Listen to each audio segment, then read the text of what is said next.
I'm Jonathan Rinkovich, and I own with my wife a business called Made in New Mexico.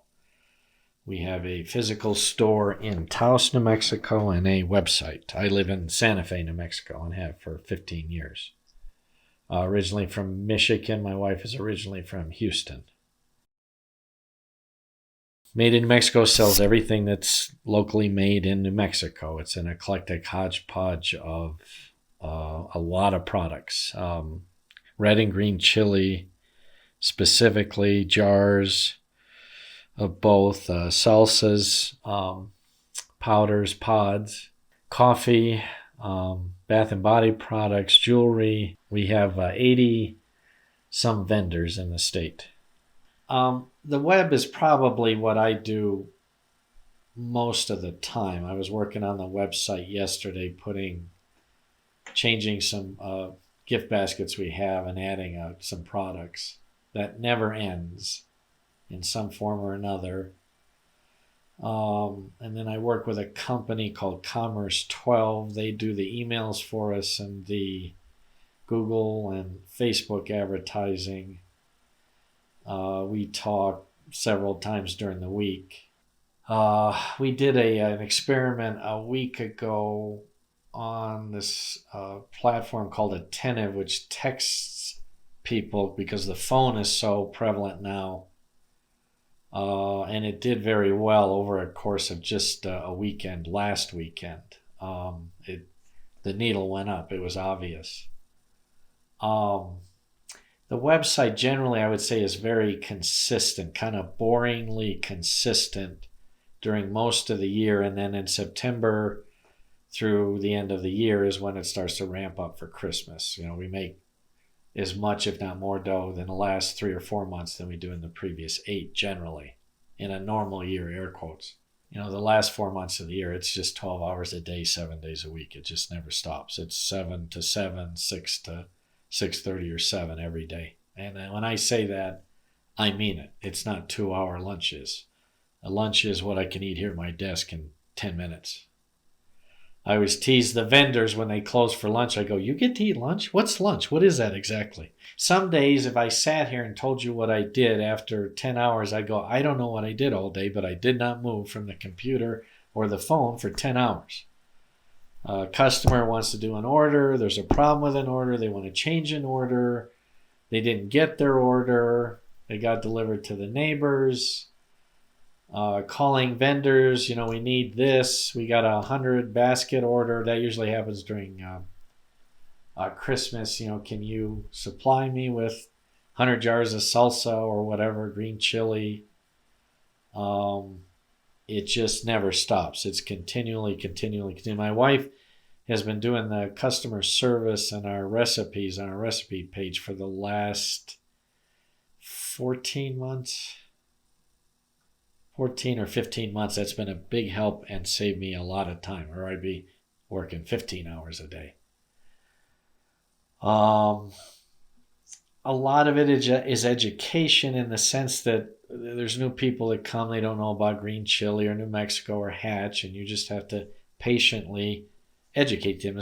They just don't know. And then as you teach them, they become customers.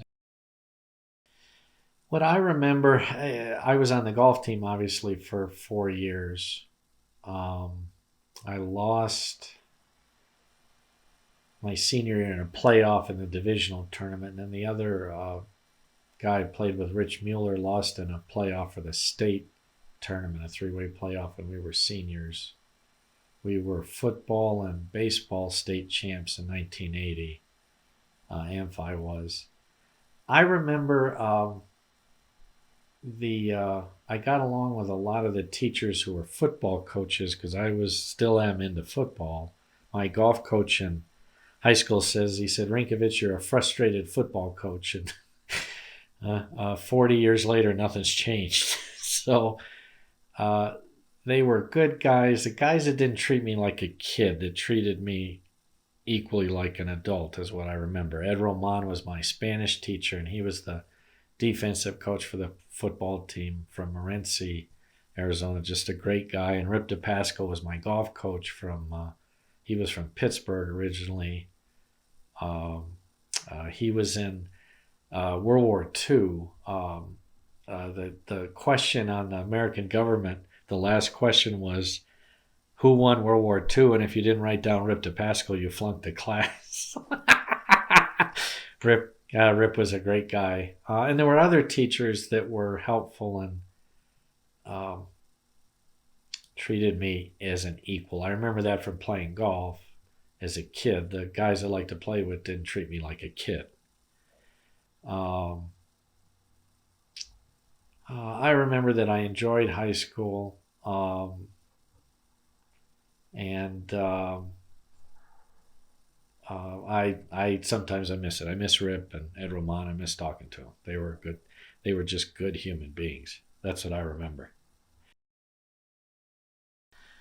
You need to take some finance classes and understand money and interest rates and loans, because you will be involved with that till you drop dead. Business law classes, an accounting class or classes, just so you have some idea what's going on. I've been lucky. I've got really good accountants and bookkeepers, but I've heard horror stories where they just robbed people blind and they didn't know what was going on. You have to know. I know cars are changing now. It's probably eventually we're all going to have electric cars, which is fine. But when I was in high school, if I could go back in time, a shop class on how to change oil in an engine, and same thing. So you take your car in, and they don't take advantage of you, because they will. You have to know that. What's wrong with the car? A life major is what it should be. I mean, do you know how to cook? Do you know how to fix the toilet? Do you know how to fix the door at your house, at your apartment, where you're living? All this stuff is learned as you go down the yellow brick road. You're not taking these classes in college. And if I could go back, I would like to take all these classes. I learned all this jazz as I went along, painfully at times.